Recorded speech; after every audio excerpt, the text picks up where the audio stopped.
Hello दोस्तों।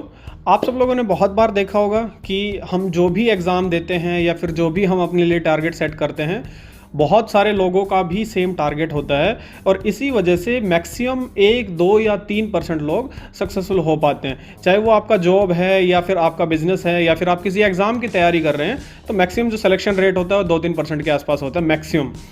अब ये जो सेलेक्ट हो जाते हैं ये अलग कैटेगरी के लोग माने जाते हैं और जो नहीं हो पाते हैं, जो 99% लोग बच जाते हैं, उनको हम अलग कैटेगरी के लोग मान लेते हैं। बट अगर बेसिक्स पे जाएं तो दोनों की कैटेगरी सेम है।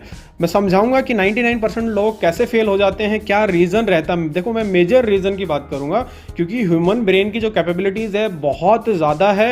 ये छोटे मोटे एग्जाम तो उसके आगे कुछ भी नहीं है। इससे पहले मैं स्टार्ट करूँ, एक छोटी सी स्टोरी आपको सुनाना चाहूँगा। एक बार एक सोसाइटी में एक बच्चों का ग्रुप था, छोटे बच्चों का ग्रुप था, और एक दिन वो ऐसी पार्क में खेलते खेलते एक छोटा बच्चा, एक छोटा सा एक पेड़ था। बच्चे के लिए तो पेड़ बहुत बड़ा ही होता है, बट हाँ इम्पॉसिबल टाइप था उसके लिए क्लाइंब करना, उस पर चढ़ जाना। बट फिर भी बच्चा कोशिश कर रहा था। अब जैसे ही बाकी लोगों ने ऑब्जर्व किया, बाकी बच्चों ने ऑब्जर्व किया, वो आए और चिल्लाने लगे, नहीं हो पाएगा तुमसे भाई, तुम नहीं चढ़ पाओगे, तुम बच्चे हो, छोटे हो, गिर जाओगे, टूट जाओगे, फूट जाओगे। बट वो बच्चा कोशिश करता रहा।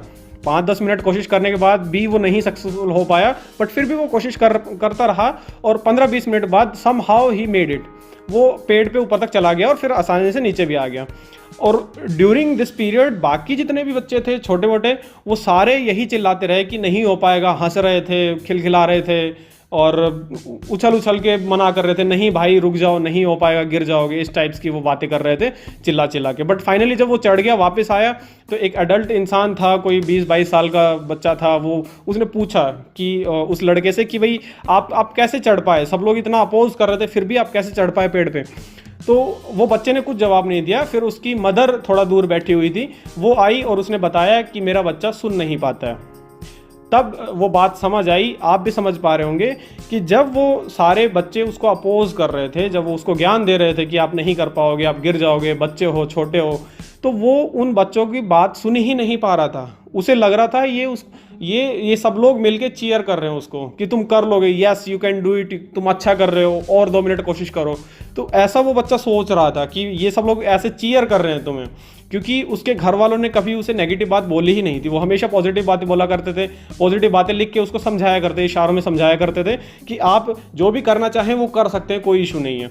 तो इसी टाइप से जब गलत इनपुट्स हमारे दिमाग में डाल दिए जाते हैं तो हमसे नहीं हो पाता। सबसे बड़ा जो गलत इनपुट होता है वो हम खुद से डालते हैं। हम गलत रेफरेंसेज ले लेते हैं कि मेरे कॉलेज में ये दिग्गज लोग थे, इनका नहीं हुआ तो मेरा कैसे हो जाएगा।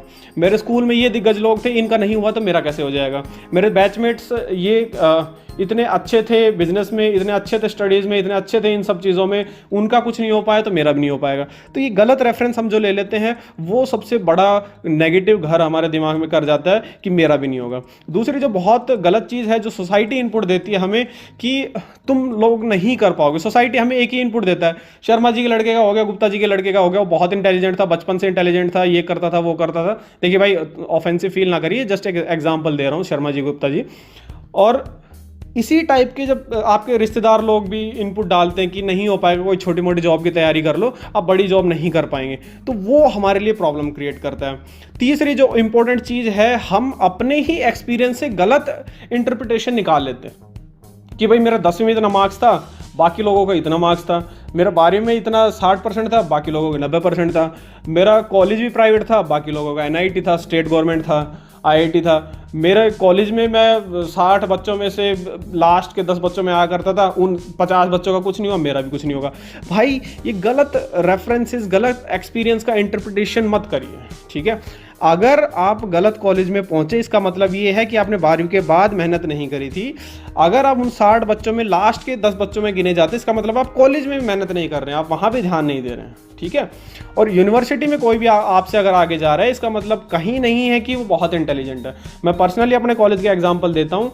मेरे कॉलेज में जो दिग्गज टाइप के लोग थे सब प्राइवेट जॉब्स में हैं, और जो एवरेज टाइप के लोग थे और बिलो एवरेज टाइप के लोग थे मोस्टली उनमें से पीएसयूज में हैं। और मेरे बैच में 3 लोगों ने यूपीएससी क्लियर किया है, जो कि बहुत ही एवरेज क्लास में कंसिडर किए जाते थे, ठीक है।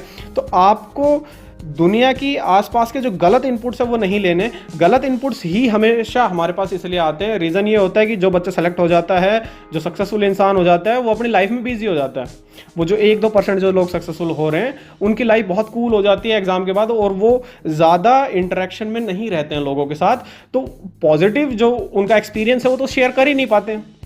जो नहीं सेलेक्ट हुए, जो 99% बच्चे रह गए हैं, जो 99% फेलियर वाले लोग हैं, वो ही सोशल नेटवर्किंग पे बैठे रहते हैं और वो ही नेगेटिव बातें फैलाते रहते हैं। अब जो नेगेटिव बातें फैलाने का नंबर है वो 99% है, और जो पॉजिटिव बात फैलाने वाले का नंबर है वो 1% है। और पॉजिटिव बातें आपको भी पता है बहुत स्लो फैलती हैं, और नेगेटिव बात बहुत स्पीड से फैलती हैं। ठीक है, तो आप कोई गलत रेफरेंस ना ले, गलत इनपुट ना ले, सोसाइटी में कोई क्या बोल रहा है क्या नहीं बोल रहा है, दोस्त क्या बोल रहे हैं, उन सब चीज़ों पे ध्यान ना दे। पास्ट एक्सपीरियंस आपका जो रहा है वो आपकी मिस्टेक से रहा है। ठीक है, तो अपनी मिस्टेक्स एलिमिनेट करिए और डे बाय डे अपने आप को इंप्रूव करिए। ठीक है, तो शॉर्ट आप उस 1% में आ जाएंगे। चलिए, स्टे फोकस्ड और अच्छे से पढ़ाई करिए।